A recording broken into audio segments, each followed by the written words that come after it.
Buenas tardes, señor presidente. Buenas tardes, colegas asambleístas. Un saludo al pueblo ecuatoriano, señor presidente. Quiero empezar diciendo que he venido pidiendo la palabra desde la semana anterior, señor presidente. Yo lamento que un parlamento, cuando se trata de este tipo de leyes, que son de económicas urgentes, y se puede recibir los aportes de los diferentes parlamentarios, no se dé la oportunidad para hacerlo, señor presidente. En el primer debate, lamentablemente se clausuró ese debate, dejándonos en la imposibilidad de poder presentar ante el Pleno de la Asamblea Nacional nuestros aportes, nuestros criterios con respecto a esta iniciativa de carácter legal que tiene una serie de reparos y observaciones. Señor presidente, yo reconozco la posibilidad y la capacidad que tiene el presidente de la República, conforme al artículo 140, de poder remitir estas iniciativas o proyectos económicos urgentes. Y precisamente enmarcados en el marco de la Constitución y la propia Ley Orgánica de la Función Legislativa, sobre todo con lo que tiene que ver a una sola materia. Hoy estamos debatiendo un proyecto de ley que al final del día el gobierno del presidente Lasso reconoce que cometió un error. Pero no por eso se nos puede venir a decir a los asambleístas golpistas o una asamblea de la obstrucción, porque lo que estamos haciendo es cumpliendo con requisitos de ley. Una vez que se han cumplido, damos el debate. Entonces, por lo tanto, rechazo esos comentarios que vienen desde el Ejecutivo tratando de catalogar con adjetivos a la Asamblea Nacional. No me parece lo correcto, señor presidente. Y no porque pensemos distinto, nos pueden venir a decir que somos desestabilizadores o golpistas. Lo que estamos haciendo en un parlamento es entregar nuestras observaciones, señor presidente y colegas asambleístas, en las cosas en las cuales podemos coincidir, que yo debo decir en relación a este proyecto de ley podrán ser algunas, pero en las otras en las cuales pensamos distinto. Pero no por eso se nos puede venir a decir que somos desestabilizadores o golpistas. Yo rechazo ese tipo de prácticas de parte del gobierno nacional. Ahora bien, en cuanto al proyecto o la iniciativa de ley, yo entiendo que tiene relación a los ofrecimientos del presidente Guillermo Lasso en campaña y quisiera remitirles a través de Secretaría un video para que se pueda proyectar, señor presidente, en lo que fue precisamente el compromiso del presidente Guillermo Lasso. Lo he mandado a su WhatsApp, señor secretario, en lo que tiene que ver con una entrevista con el señor periodista del Rincón de CNN. Saber cuál fue el compromiso cuando el presidente actual, Guillermo Lasso, estaba en campaña. No sé si usted me permite, señor presidente, proceder con ese video. Proceda, señor secretario. Procedemos con la reproducción solicitada.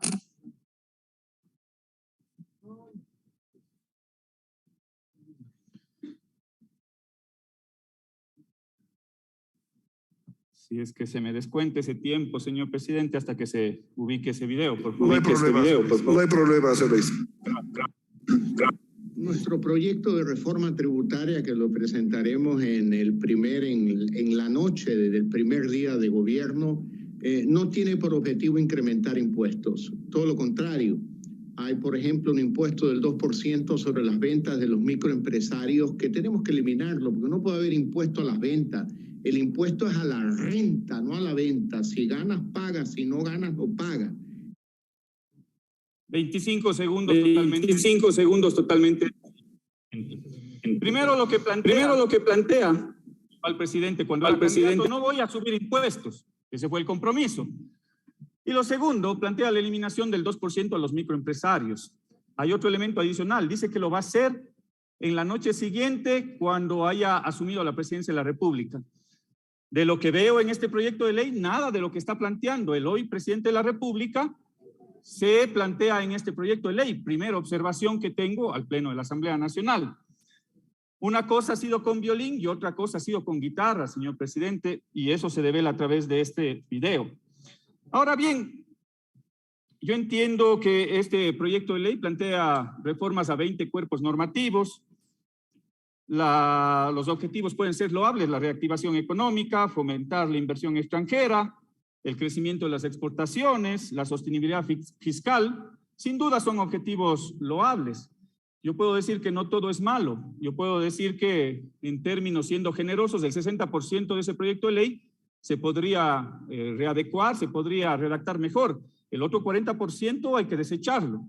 Y precisamente para eso estamos en este Parlamento, para coger lo bueno y desechar lo malo, si es que tenemos esa viabilidad política en un momento determinado. Ahora, las reformas como un criterio general deberían ser, para nuestro modo de ver, reformas progresivas. El que más tiene, más paga. Yo puedo entender algún otro criterio de algún colega asambleísta que puede ser distinto. Yo lo respeto, pero les voy a dar mi criterio con respecto a esta reforma. Aquí se plantea una contribución y precisamente esa factura va a caer en manos de la clase media y de la clase trabajadora del país. Nuestra propuesta en el informe de minoría planteado por nuestro colega legislador le da la posibilidad de que esos cerca de 300 grupos económicos que existen en el país, que en el año 2017 facturaron cerca de $68,000 en ventas, esos cerca de 300 grupos económicos, el promedio de presión fiscal que pagan con respecto al impuesto a la renta es cerca del 2%.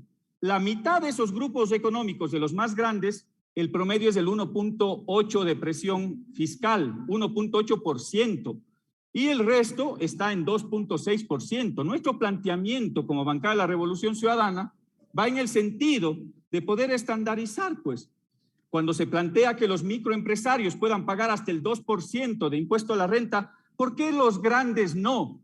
Es la pregunta que yo les hago. A los pequeños, a los microempresarios, y ahora encima les meten al sector artesanal que paguen hasta el 2%. Y los grandes, esa es la pregunta que yo tengo. Y precisamente en función de eso va nuestra propuesta, porque no nos cerramos. Nosotros lo que estamos es criticando la propuesta que ha llegado del Ejecutivo, pero les planteamos una alternativa. Entendemos la necesidad del gobierno de contar con nuevos recursos y es por eso que planteamos esa alternativa. Pero seamos, o si es que vamos en estricto sentido de una aplicación de la progresividad tiene que ver con el que más tiene, más paga, más aporta. Se plantea también un sistema de tributación simplificado sobre todo para los pequeños microproductores, microempresarios o también para el sector artesanal.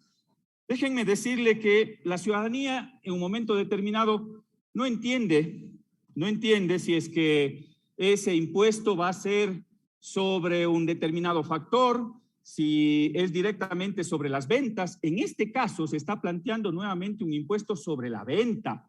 No se está planteando un impuesto sobre la renta, lo que decía el presidente Lasso. Y hoy resulta que nuevamente nos están poniendo, contradictoriamente a lo que fue su compromiso de campaña, un impuesto a la venta. ¿Y a quiénes? A los microempresarios. Es decir, no se está eliminando ese 2%. Por lo tanto, nosotros no podríamos votar a favor de una propuesta que incorpore ese 2% a los microempresarios y encima de eso al sector artesanal. Otro elemento que lo pongo en discusión tiene que ver con las deducciones del impuesto a la renta. Y ahí yo puedo coincidir con algunas intervenciones que se dieron ahora en la mañana también. ¿Cuál es el sentido? ¿Cuál es el objetivo de una reforma de carácter económica, tributaria? A mí me parece que uno de los objetivos es formalizar los diferentes sectores de la economía, evitar la informalidad porque el Estado deja de recaudar impuestos y tributos, así sea a través de la facturación. Pero los ejercicios que se están planteando en este proyecto de ley van en contravía de aquello, señor presidente y colegas asambleístas. Cuando nos plantean que se eliminen esas extensiones o ese crédito tributario en el impuesto a la renta, lo que estamos yendo es en contravía de una política tributaria, de una política de sentido tributario. ¿Por qué? Porque yo ya voy a dejar de exigir, digamos, mis facturas para deducir el impuesto a la renta, pues.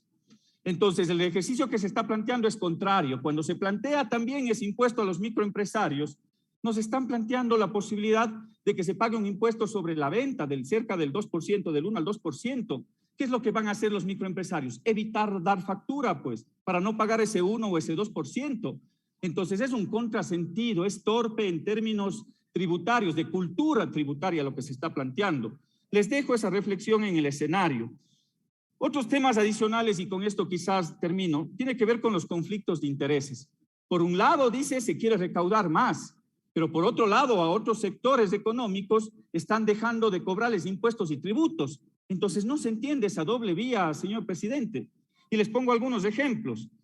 en lo que se plantea, por ejemplo, de que el presidente pone en consideración de exonerar el impuesto a la herencia a los hijos. Tiene un minuto sobre eso. Gracias, señor presidente. A los hijos con una que ahorita ya cuentan con una exención del 50%, aquí se plantea que sea el 100%.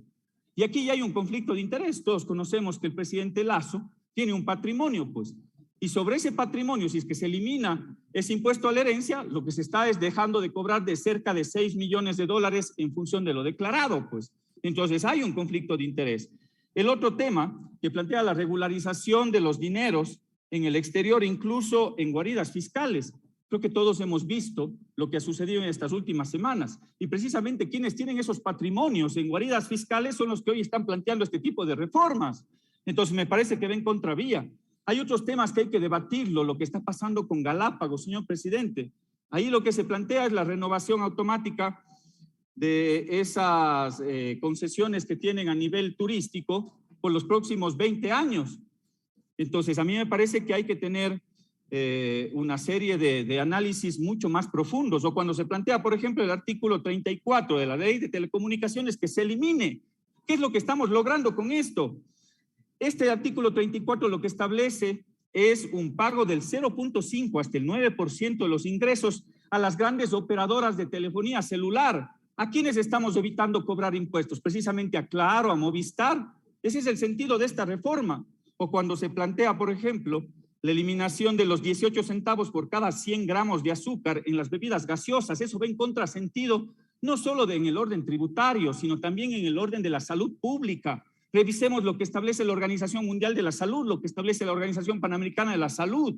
Entonces, mientras nosotros estamos debatiendo el tema de renta, el tema de impuesto al patrimonio, por otro lado, en la reforma nos están metiendo una serie de medidas que evitan precisamente que se recaude, beneficiando a quienes, a determinados sectores poderosos, mientras le estamos cargando una factura a la clase media y a la clase trabajadora. Es por eso, y con esto termino, señor presidente, que nosotros les planteamos a este Parlamento la posibilidad de poder conocer y aprobar un informe de minoría en el cual precisamente elimina toda esta serie de favoritismos hacia determinados grupos económicos y pone en orden, digamos, un tema tributario que le va a permitir al gobierno nacional tener unos ingresos adicionales. Esa es mi palabra, señor presidente, y ponemos en consideración también del Pleno de esta Asamblea. Gracias.